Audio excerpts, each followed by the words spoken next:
各位弟兄姐妹平安，平安。我们一起起立，来唱《将天敞开，起敬拜赞美主》。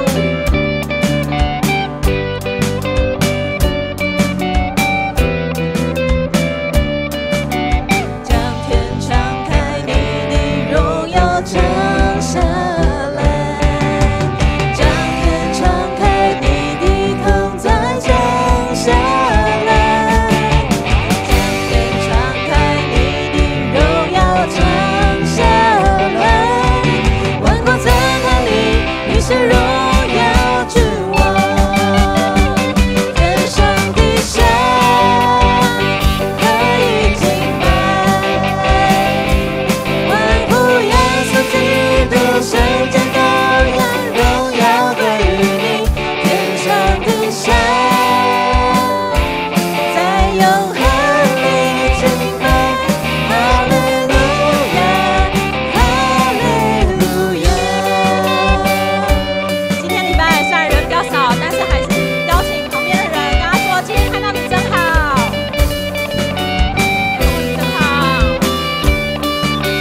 将天敞开，你的荣耀降下来；将天敞开，你的同在降下来；将天敞开，你的荣耀降下来。万国赞叹你，你是荣耀之王，天上地下可以敬拜。万福耶稣基督，圣洁羔羊，荣耀归于你，天上地下，在永恒里敬拜。哈利路亚，哈利路亚。神就在这里，我们欢迎你，让一切焦点转向你。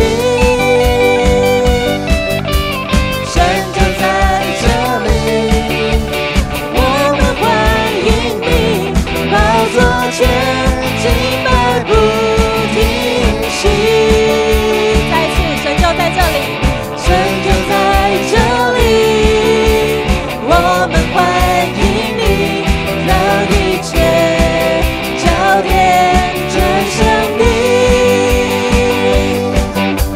神就在这里，我们欢迎你，宝座前敬拜不停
心靠你必不动摇。主你是我力量，主你是避难所，我的盼望只在乎你。主你是我力量，主你是我高台，艰苦何时，我心靠你必不动摇。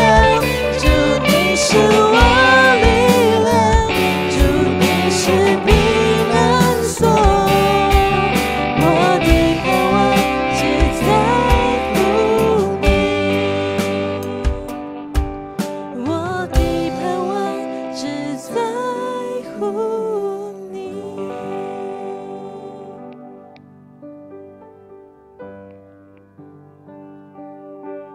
我们一起安静心。主，你是照亮我们生命的光，带我们走过绝望和沉痛。我们愿将这一切的荣耀都归于你，求你来到我们当中，也与我们同在。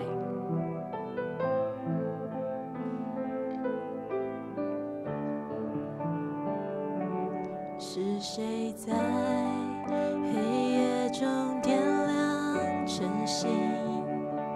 是谁让破碎心重拾安宁？当我流泪跪下呼求你名，你的光如晨曦温柔照明。世界的声音曾将我迷惑，罪的捆绑让我几经沉默，但你恩典领导如江河涌，带我穿越绝望与阵痛。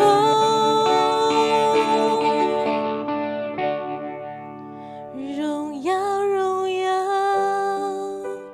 归于主，你坐在宝座，直到永远无数。万民万邦齐声来敬拜，圣洁尊贵，全归你主宰。荣耀荣耀属于你，施加的爱让我心不再离弃，生命气息因你而重启。主啊，你是我永远的唯一。主，你是我们不变的信号，你的恩典和应许永远同在。愿主的荣光为我们带来盼望，陪伴我们直到永远永远。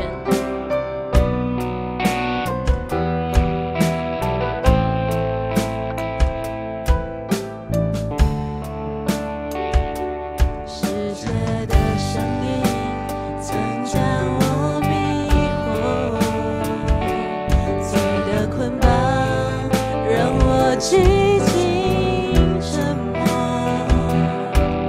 但你恩典领导如江河涌，带我穿越绝望与阵痛。荣耀荣耀归于主，你坐在宝座，直到永远无数。万民万邦齐声来敬拜，圣洁尊贵，全归你主宰。荣耀荣耀属于你，施加的爱让我心不再离弃，生命气心因你而憧憬。主啊，你是我永远的唯一。即使风雨仍在前方，我心深知你仍掌望全。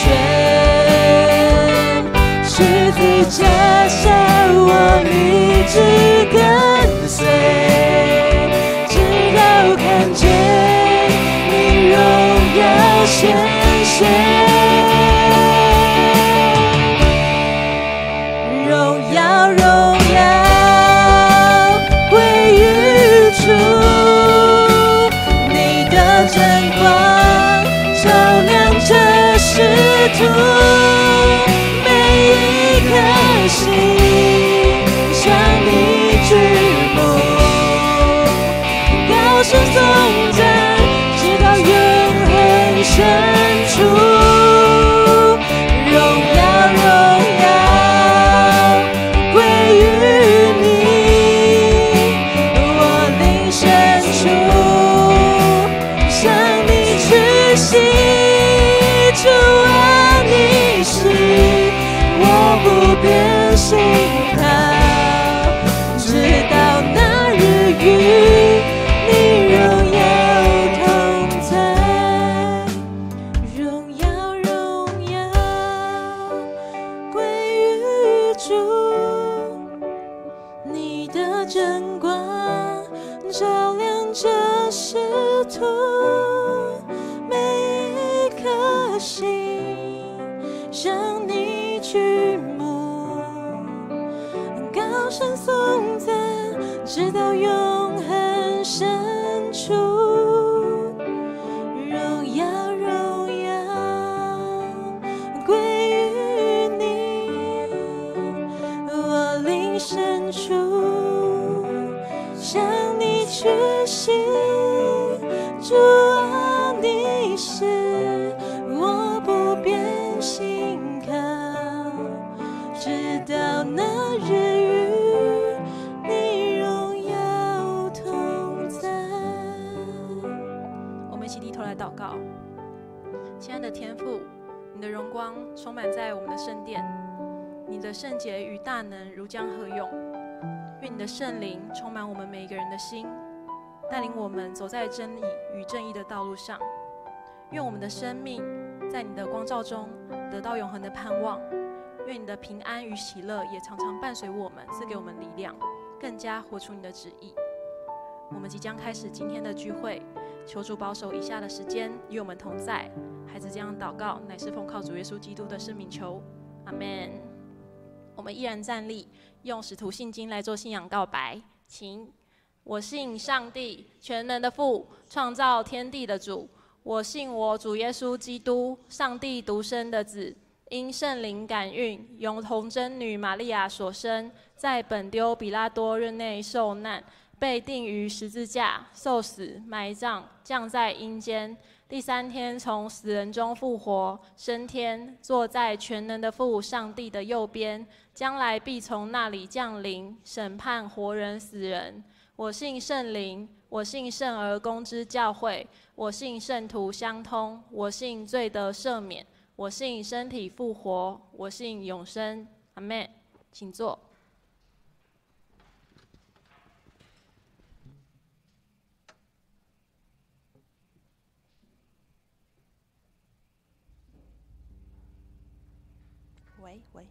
报告。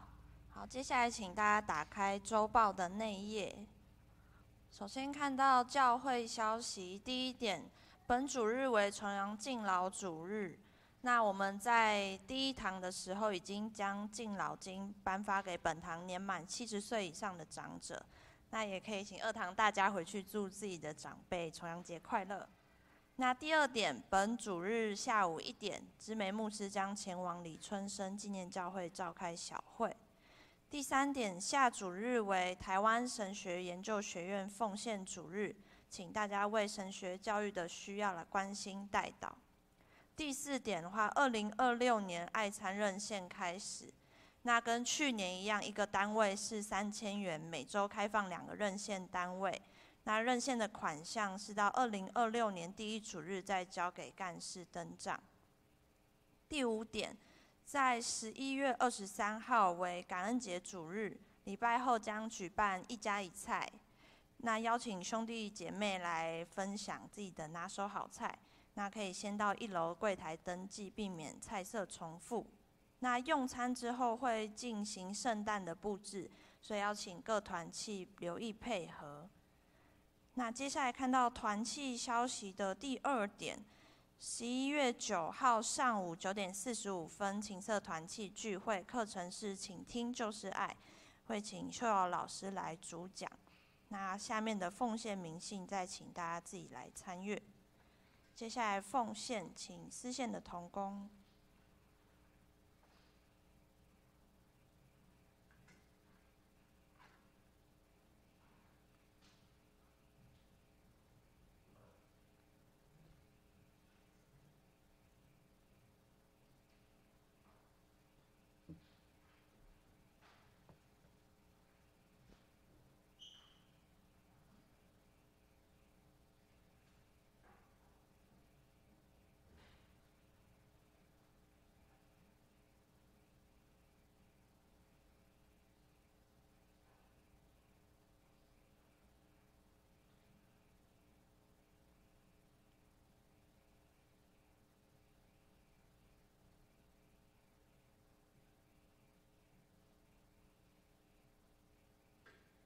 我们一起低头来祷告。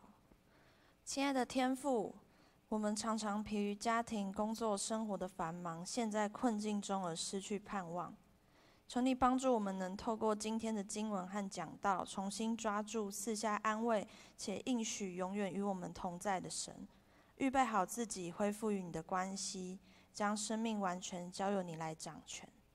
谢谢你的怜悯和恩典，我们此时要献上一点金钱作为圣工之用，求你悦纳。也用主教导的主祷文同声祷告说：我们在天上的父，愿人都尊你的名为圣。愿你的国降临，愿你的旨意行在地上，如同行在天上。我们日用的饮食，今日赐给我们，免我们的债，如同我们免了人的债，不叫我们遇见试探，救我们脱离凶恶。因为国度、权柄、荣耀，全是你的，直到永远。阿们。接下来来读今天的经文，记载在以西结书40章1到4节，以及43章的1到5节。好，40章第1节，我们被掳的第25年，耶路撒冷城攻破后14年，正在年初某月初时，就在那一天，耶和华的手按在我身上，把我带到那里。在神的意象中，他带我到以色列地，把我安置在一座极高的山上。在山的南边有仿佛一座城的建筑物。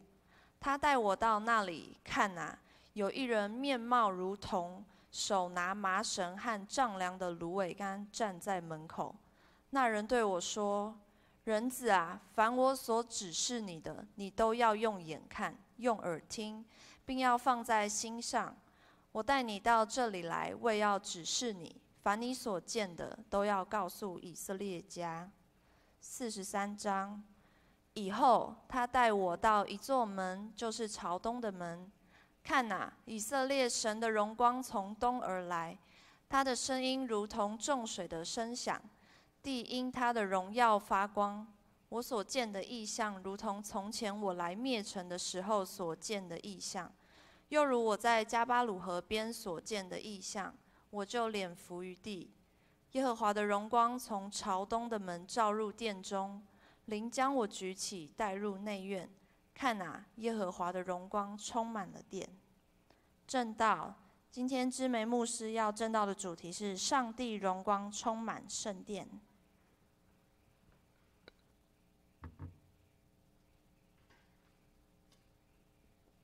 好，各位弟兄姐妹，大家平安。这阵子我们在读以西结书，好，我们知道这个年轻的先知以西结，他一生服侍的年岁大概是从30岁到57岁这样子的一个区间。这个30岁到50岁、57岁，大概跟我们在座差不多，就是这个区间这样子。好，他在这个过程当中受上帝的拣选呼召，然后他见了许多的异象，然后也发预言。那在本段经文，今天读的这段经文的时间点呢，大概是落在他大概50岁左右的时间，他亲身经历了国家的败亡，被流放到遥远的国度，好，他这样子的痛苦。但是在这个残酷绝望的现实里面，上帝却让他看见枯骨复活的异象，这都在我们最近的读经进度里面。好，今天是刚刚我们的司会有报告说，今天是重阳敬老主日嘛，哈。我不晓得你们有没有听你们家里的长辈说过，我吃过的盐比你们吃过的饭还要多。有没有听过这种话？有听过，或者是有没有听过？我走过的桥比你走过的路还要长。这个好像就没什么人听过。好，意思反正长辈对长辈来讲，他们觉得他们的经历一生的历练非常的丰富。好，对长辈来讲，或许很多事情见怪不怪了哈。但是对我们这一群还算牧师也要包括在里面哈。对我们这一群呢，还相对年轻的族群来讲。牧师也想问你们是否也曾看过、听过，甚至亲眼见证上帝的荣光已经远离教会这件事？或者是你们有没有曾经经历过上帝的荣光重返教会的这样的事实、这样的状况？在今天的经文是先知以西结他所看到的第4个异象。上帝给他看了第4个异象，在第1个异象里面呢，我们刚才的经文里面也有提到，在第1个异象中，上帝让以西结看见上帝的荣耀、威严跟全能。那在第2个异象里面呢，上帝就把以西结，他那时候以西结已经被掳到巴比伦了，他已经被抓走了，被流放了，可以这样讲。但是那个时候的耶路撒冷还没有经历战争，他们还没有国家还没有灭亡。好，他人已经在巴比伦了。好，以西结，结果上帝呢，就让他让他魂游向外，我们讲的一个出神的状态，把他呢带到了耶路撒冷，把他带回了耶路撒冷，让他亲眼看见上帝的荣耀怎么样离开耶路撒冷，怎么样离开所罗门的圣殿。上帝的荣耀之所以会离开，是因为牧羊人带头作乱。在上个主日就福音主日嘛，好，牧师讲道里也有讲。其中一个原因呢，就是牧羊人带头作乱，充满各种的算计、嫉妒、欲望，好，那导致以色列的子民呢，他们没有办法分辨上帝的声音。所以不论上帝差派多少先知去提醒、去呼吁，努力的要挽回他们，他们就是有眼看不到，有耳也听不见，有心也没办法感受。好，所以最后上帝的荣光就离开圣殿，离开耶路撒冷。当上帝的荣耀离开耶路撒冷之后呢，巴比伦大军就如入无人之境啊，冲破所有他们的一些住房城。他们呢就在耶路撒冷大行杀掠、抢夺、掳掠、烧杀掳掠，并且将以色列百姓掳到巴比伦。以色列百姓被掳到巴比伦有分几个梯次，好，以西结算是第1个梯次的。好，那现在呢，整个巴比伦败亡呢，整个耶路撒冷败亡，又被巴比伦掳，好，又是另外一个梯次。好，所以他们呢，上帝将这个以色列整个民族、整个国家、整个连根拔起来，抛到千里之外。巴比伦跟当时旧约时代的巴比伦跟以色列，巴比伦大概是现在的那个伊拉克，应该是伊拉克中间的那个位置，好，就是两河流域，从你们的角度看，就是两河流域的这一边这样。好，那上帝的荣耀离开他们，上帝就也借此将以色列生命中的杂质要来剔除净尽。在此之前就已经被流放到的以西结，照理讲，今天如果台湾假设台湾经历了战争，在还没经历战争之前，可能我们的想象啦，哈，在过去有一些演习的时候，总是会有一些布局嘛。假设哈，因为中国就是我们的假想敌，哈，第一头等假想敌。假设呢，中国在就是我们讲说围城战的时候，就是把台湾围包起来，在那个时候，如果我们就已经被带到中国的被流放到中国的某个地方，我们心里会想什么？我们心里可能会想说，我希望我有一天我可以再回来台湾，对不对？整个台北市都好好的哦，好，我希望有一天也回到台湾。可是呢，突然有一天哦，上帝就把我们从遥远的中国的某一个地方流放到某一个地方，把我们灵魂出窍，把我们带回台湾，带回台北，带回大同区，或者是你们所居住的天母、士林等等那个区域，看见什么呢？看见整个战争的惨况，就是中国已经用战争把整个台湾、整个台北首都给它炸得面目全非，然后尸横遍野这样。哇，那个真的是很绝望，对不对？我还想回到我家可是我的家现在已经变成这个样，断垣残壁。对于这一切，对于已经在之前被掳到异邦的以西结来讲，真的是欲哭无泪。就在上帝让以西结看到这一个异象，看到上帝的荣耀离开他的离开圣殿，离开耶路撒冷之后，过了不晓得多久，因为圣经没有讲，上帝又让以西结看到枯骨复活的异象。这个你们应该也有印象，对不对？哈，枯骨复活是以西结书非常经典的一段记载。这个枯骨复活是上帝给以西结看的第3个异象，并且呢，应许他上帝必亲自巡回医治他的羊。所以呢，在那样子的一个当下，以西结本来已经是非常的绝望，然后上帝又让他看到了盼望，看到了枯骨复活的异象，又听到上帝应许他必亲自巡回医治他的羊，他就满心期待看见什么时候能有枯骨复活，什么时候上帝会把他的羊领回去。但是一转眼好多年又过去，好像什么都没有发生，上帝的荣耀好像依然是远离的。好，上帝的荣耀好像跟我没什么关系，离我好远，上帝离我非常的遥远。既然上帝的荣耀会离开所罗门圣殿，会离开耶路撒冷，那么当然也有可能离开在新约时代初期借着使徒宣教所建立的教会。上帝的荣耀当然也会离开在我们现在每一个时代基督的教会。牧师就举2个启示录里面的例子。启示录里面呢，其中他说，上帝的荣光如果会离开，他会离开的其中一种教会呢，就是他们把起初的爱心给抛弃了。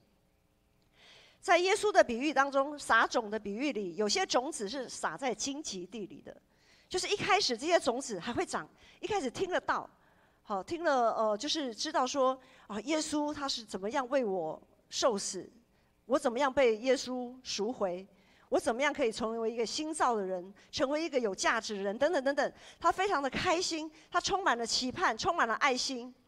但是呢，因为世上的忧虑太多了，他的挂虑太多了，所以呢，他就止住了他的爱心，止住了他的奉献。他把起初的那个爱，对神的那个热情给丢弃了。比如说，像我们教会里面也会有就在教会里有许多人一开始初信的时候，开始欢欢喜喜领受了上帝的活水，甘心乐意的11奉献，然后呢，并且热心服侍，以服侍神为乐。但是呢，因为可能有许许多多的顾虑，或者是家人的反弹，觉得你不用做到这样子，你不用奉献到这样子，所以呢，然后又自己生活上的琐事，需要挂虑、需要担忧、需要安排、需要计划的东西，这个 list 都写不完，好，就开始盘算自己的得失，也就把起初的爱给抛弃了。再来还有第二种情况，就是上帝的荣光会远离的第二种教会，就是容忍那些假先知教唆上帝的仆人，引诱他们犯罪。耶稣曾经斥责那假冒伪善的法利赛人，他们高举这些法利赛人呢，他们高举自己在教会的地位，高举教会的传统，他们抵挡上帝借着众先知的提醒，甚至教唆他在教会的这些牧羊人呢，怎么样？就是瞎子领瞎子，全部都掉在坑里面去。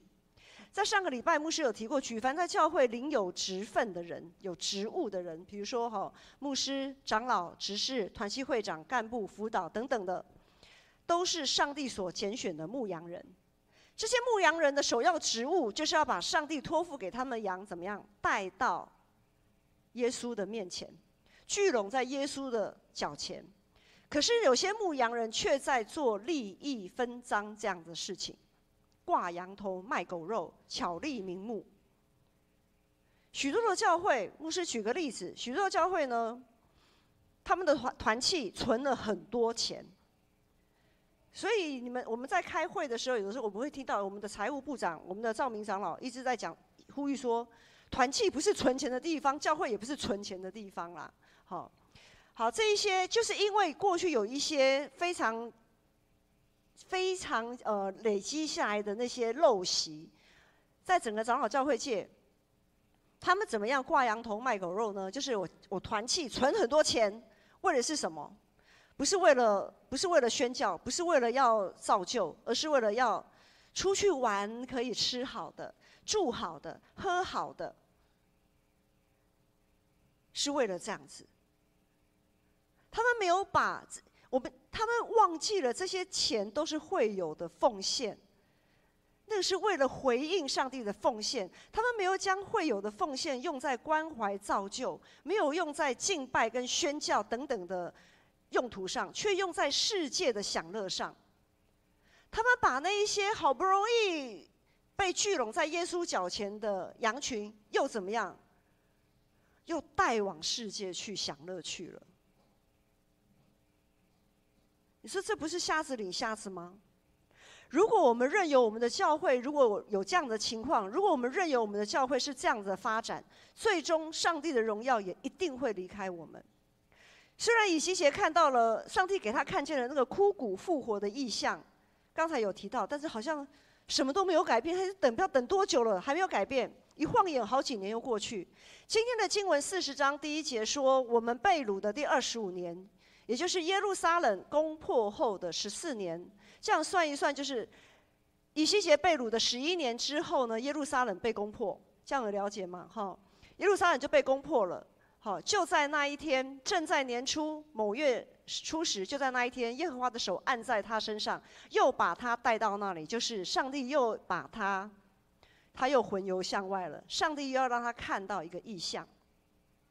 就在以西结等呀等、盼呀盼，都什么都没发生的这个过程当中呢，上帝再次让以西结看见一个新的圣殿的异象，让以西结看见一个新圣殿的蓝图，是一个相当具体的建筑设计图。通常有时候，如果你有买预售屋的经验，你会知道说，你们去买预售屋的时候，会有一些样品屋，对不对？有样品屋，然后呢，那个经纪人呢就会带你去看，这个格局啊，怎样怎样的。但是会有尺寸吗？通常不会有，因为尺寸通常会在建筑设计图里面。那今天呢，整个40章的第5节到整个42章，整整3章的篇幅里面，以西结书清楚记载了新圣殿它整个被丈量的过程，就是比如说这道墙壁从这边到那边大概多长，好，这个讲台多宽，这个屋顶多高，等等等等的一些非常清楚的尺寸跟设计。在这个过程当中，以西结相当谨慎专心的跟在这个丈量者的身后，他紧紧的跟着，不敢脱队，也不敢质疑。很多时候我们参加一些团队的导览，有些人都会紧紧跟着那个导览员的身边，生怕漏掉什么讯息。好，但是有些人就会自顾自的走的，好，自己看自己的。导览员在讲什么是导览员的事情，我看我爱看的，好，我听我想听的。好，但是以西结不是这样，以西结他就很专心的，他就跟着这个丈量的人，跟着这个丈量的使者，仔细的专注的听他，多长多宽多高等等的，他清楚的记录下这一切。与此同时，他看见了上帝的荣耀充满了圣殿。今天的第二段经文43章，我们从第2节我们一起来读好了。第2节到第5节，请看啊，以色列神的荣光从东而来，他的声音如同众水的响声，地因他的荣耀发光。我所见的异象，如同从前我来灭城的时候所见的异象，又如我在加巴鲁河边所见的异象，我就脸伏于地。耶和华的荣光从朝东的门照入殿中，灵将我举起，带入内院。看啊，耶和华的荣光充满了殿。好，这里呢就讲到什么呢？第3节他说，我所见的异象如同从前这个我是指上帝，是上帝来灭城的时候所见的异象，也就是又如我在加巴鲁河边所看见的异象。上帝给以西结看到的第一个异象呢，他就是坐在加巴鲁河边。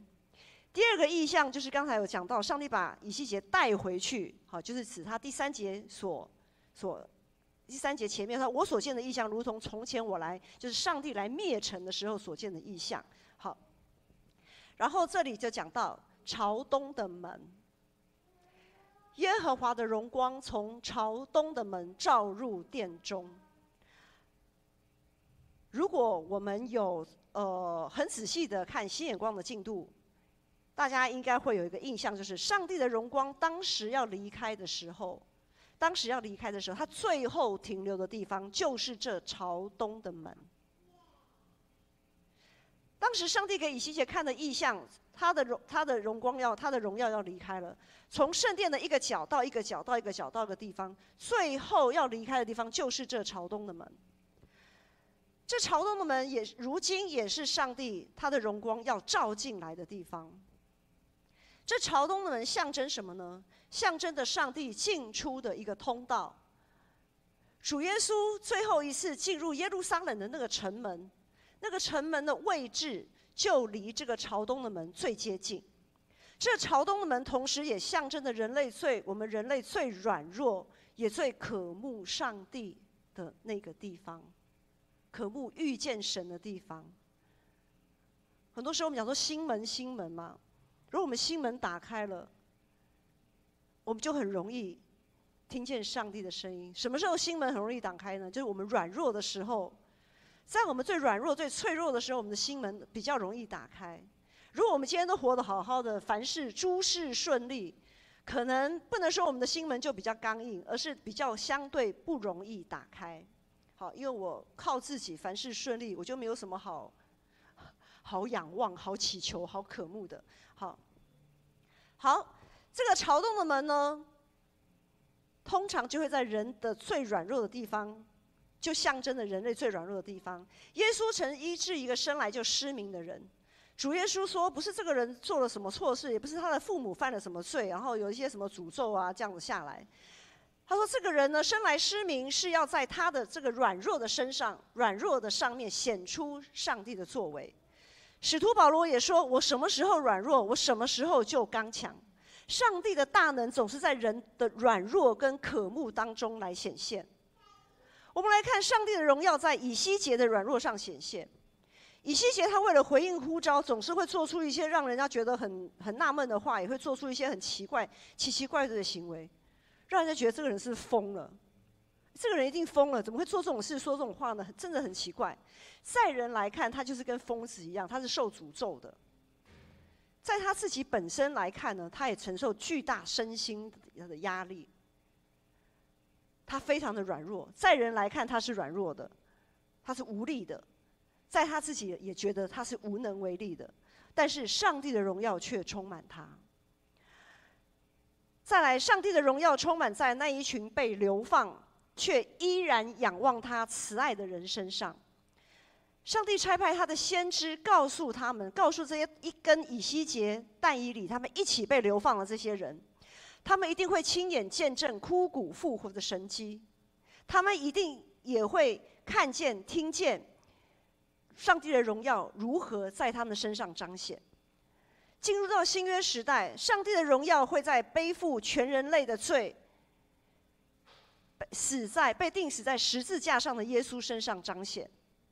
上帝的荣耀在十架上，在耶稣的身上彰显，让他从死人中第3天从死人中复活，坐在上帝大能宝座的右边。上帝的大能，上帝的荣耀也在那一群冲动、自私又胆小的使徒身上彰显。上帝让圣灵降临在他们身上，让他们有勇气、有信心，可以从犹大、耶路撒冷、撒玛利亚直到地极为主做见证。上帝的荣耀在保罗这位迫害基督徒的人身上彰显。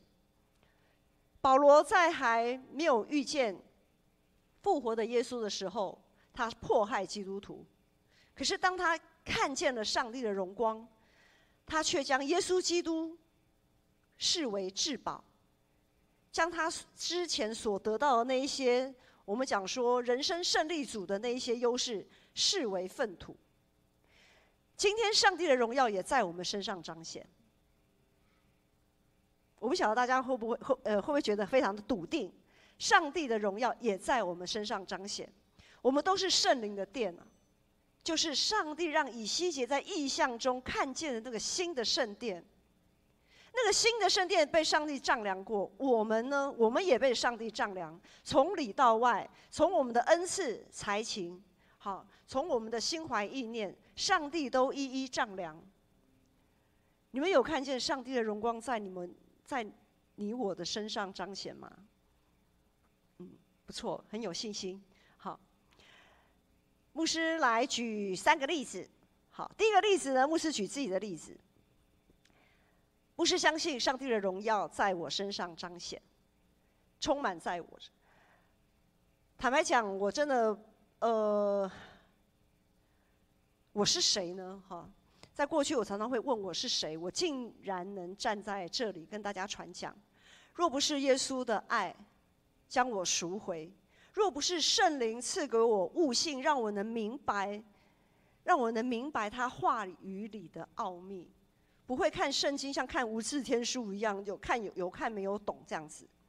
若不是上帝的拣选，让我成为全职的传道人，像我这样一个充满黑历史，也目前还不断的在跟自己的软弱、跟自己的罪在挣扎的人，像我这样一个没背景又没资源的人，如何能承受上帝的托付呢？对我来讲，在以前的我觉得这个事情是完全不可能的事情。今天我能够站在这里讲道，而我的羊群也愿意认真、专心的聆听，并且回应。你们愿意背起在耶稣基督里，你们愿意背起你们的十字架，认罪悔改，成为新造的人，这就证明上帝的荣耀确实充满在我身上，也充满在你们的身上。再来就是上帝的荣光也充满在团契会长跟契友的身上。2026年明年的团契会长改选已经完毕。牧师知道有一些团契会长，特别是其实不只是今年啦，过去一直以来，牧师来到建成8年，每一年都会看到同样的事情在上演，就是呢，刚被选上担任团契会长的人都非常的错愕、惊讶，怎么会是我？不行，我完全没有这个能力，我脑袋空空，我什么都没有想法，我什么想法都没有，怎么可以选我呢？很多10之8九，许多的团契会长在刚选上的时候，那个当下都是非常错愕的。但是感谢神，牧师在过去这8年看到的经验，就是在你们的祷告当中，在圣灵的保守底下，你们从错愕到接受，从接受到热情，富有使命。这就是上帝的荣光在你们身上的彰显。你们相信上帝的恩典够你们用，你们也相信你们的契友会在基督的爱里支持你们。这样的信心见证了上帝的荣耀，确实就充满在你们身上。再来，最后牧师要提的就是上帝的荣光充满在代祷名单上。每主日，特别是我们在台语堂礼拜，我们都会有公祷，或者是我们合堂礼拜的时候也会有公祷。在周报上的公祷名单呢，只是一小部分。我们有更大部分的公祷名单是放在每周三的查经祷告会里面。当然还有更多一点的名单呢，是在2位牧师的心里。好，我们会发现有些人的名字始终在代祷名单上面。每当我们看到这些弟兄姐妹的身心灵长期的被痛苦折磨，甚至于他们也被撒旦控诉，说啊，你就是不配得被上帝医治啦，你就是因为怎样所以怎样这样子。有些弟兄姐妹甚至于会想说，我干脆让我死了吧，我死了还比活着更好。这时候或许我们都会问，上帝在哪里？最大的医生在哪里？上帝的荣耀已经离开我们了吗？在上个礼拜六一个场合，2位牧师跟着妇女团契，我们一起到坪林一日游。好，妇女团契他们的安排去坪林走一个步道这样子。好，当我们在这个山林间走在步道里面的时候呢，突然一节牧师他就发现，有未接来电。好，有一个我们熟悉的那个春枝姐，她的女儿的未接来电，就黎纯，就是我们植入学老师，好，黎纯的未接来电。因为在山林间那个手机都没讯号，一节牧师的手机没有讯号，我们2个的电信公司，我们是不同的系统，所以他的手机是完全没信号，但是因为有看到未接来电，然后呢，我的手机呢还好一格，好，还有一格。可是，在我们步道就是这样一直走嘛。走到这边来可能有一格，再往前走几步可能又没有了，又完全断讯了这样子。我们就觉得奇怪，这个时间他会打电话来，有点不太对劲。好，所以呢，我们就设法，我就用我好不容易可以找到的那一格呢，试图联络黎纯，到底发生什么事情这样。好，也在这个断断续续的联络当中呢，因为每一次讲没几句话就断掉了，然后要重新联络这样。总而言之，知道了一个情况，就是春枝姐呢，她已经80几岁了。她在大概一个礼拜左右，一个礼拜之前，她进行了一个手术。在手术之后的隔2、3天，她又因为身体的一些状况，可能是身体的一些反应，她又被推回手术室，再进行第2次的手术。然后我们礼拜六那一天，得知他将要进行第3次的手术，因为怕会有一些感染，这样好。简单来讲是这样，但是真的很不简单。第3次手术也就罢了，那个主刀医师他出国了，他可能觉得我动完手术应该没有什么问题了，1次进去2次进去应该都 OK 了，所以他可能也有之前的安排啦，他就先出国了。主刀医师不在。可是呢，他整个情况比较危急到一定要进行手术，所以整个家属非常的焦急，然后联络牧师又讯号是这样，所以后来我们知道这样的时候呢，在那个当下，牧师本来要透过电话，再用电话跟他们祷告这样，但是因为断断续续也没办法祷告，所以呢，我就第一时间我赶紧找了，因为那个时候我们现场。我就找了敬会长老，因为我确定他人在台北市，我就找了敬会长老，请他就近去联络，然后呢为他祷告这样子。在现场呢，在坪林步道的现场，因为有一些人已经走到前面去了，牧师就跟其他有一些另外一批人，我们在比较后面的地方，牧师就赶快把他招聚过来，说我就说明了这样的状况，我们就在那个当下为春枝姐及她的家人来祷告，我们一起同声开口，在山林间，在那个完全没有什么讯号的一个地方，我们一起开口同声祷告。在那个现场，牧师感到相当的感动跟安慰，也相当的有盼望。我心里的那个不安就是怎么办？那个我的羊在受苦，可是我现在却在这边，我还在这边游览，我哪有那个心情游览啊？然后呢，又不知道可以给他们怎么样一个实质上的帮助，就是连祷告都没办法，就是。但是在那个当下，上帝的安慰、鼓励充满我们，至少充满牧师觉得非常的得到鼓励、跟安慰、跟支持。感谢主，让我们在我们的软弱当中，还有这个时空的限制当中，我们依然能够有盼望。果然，就像使徒保罗所说的，我们什么时候软弱，我们什么时候就能必靠主刚强。弟兄姐妹，牧师不知道你是否曾经，或是正在经历，你的祷告好像上帝都没有听见。即便上帝好像有透过圣经，或是透过谁告诉你一句让你抓住了那个盼望，但是好像在现实上仍然没有什么改变。是否你觉得好像上帝离你而去，觉得你的祷告像石沉大海？耶稣说，凡2、3个人在地上奉他的名求什么，他就在我们中间呢。又说，祈求就给你们，叩门就给你们开门。耶稣必会将圣灵赐给凡渴慕他、求告他名的人。上帝的荣耀必充满在我们迫切的祷告中，上帝的荣耀也必充满在我们那最脆弱也最渴慕他的地方。我们一起起立来唱这首诗歌。上帝的荣耀要充满在你我的身上。是谁在黑夜中点亮晨曦？是谁让破碎心中是安宁？当我流泪跪下呼求你名，你的光如晨曦温柔照明。世界的声音曾将我迷惑，罪的捆绑让我紧紧严重，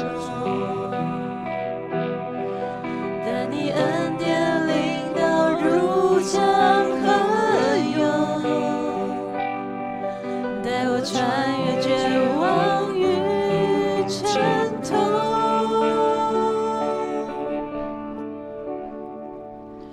荣耀荣耀归于主，你坐在宝座，直到永远无数。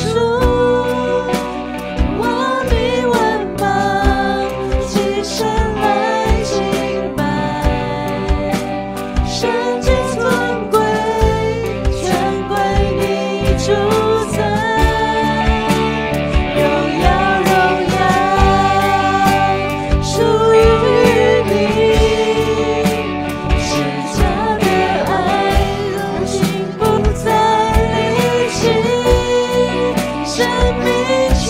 心因你而重新，主啊，你是我永远的唯一。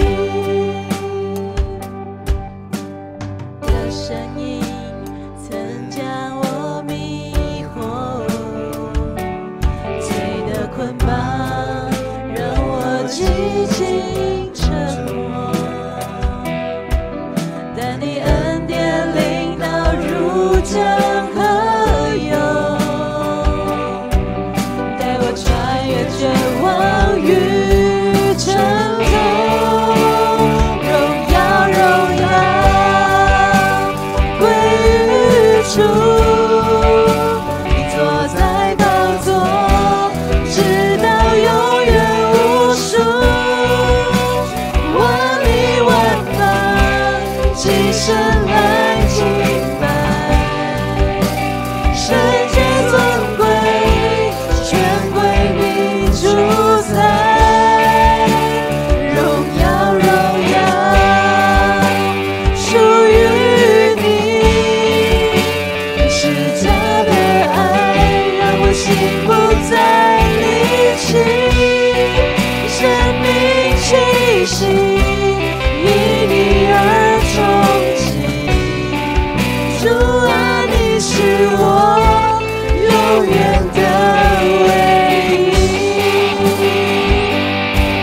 使风雨人在前方，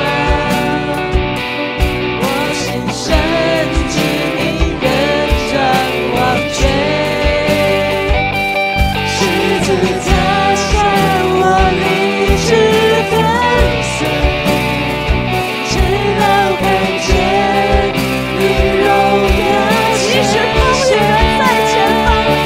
即使风雨人在前方，主，我相信，深知你人掌王权，十字架上我立志跟随，直到看见你荣耀显现。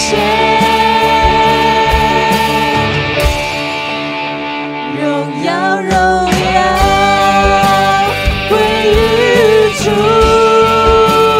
你的真光照亮这世途，每一颗心向你举目，高声颂赞，直到永恒深处。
主耶稣基督的恩惠，天父上帝的慈爱，圣灵的扶持与感动，与你们众人同在，从今时直到永远，阿门。我们来唱最后一首诗歌，唔免惊。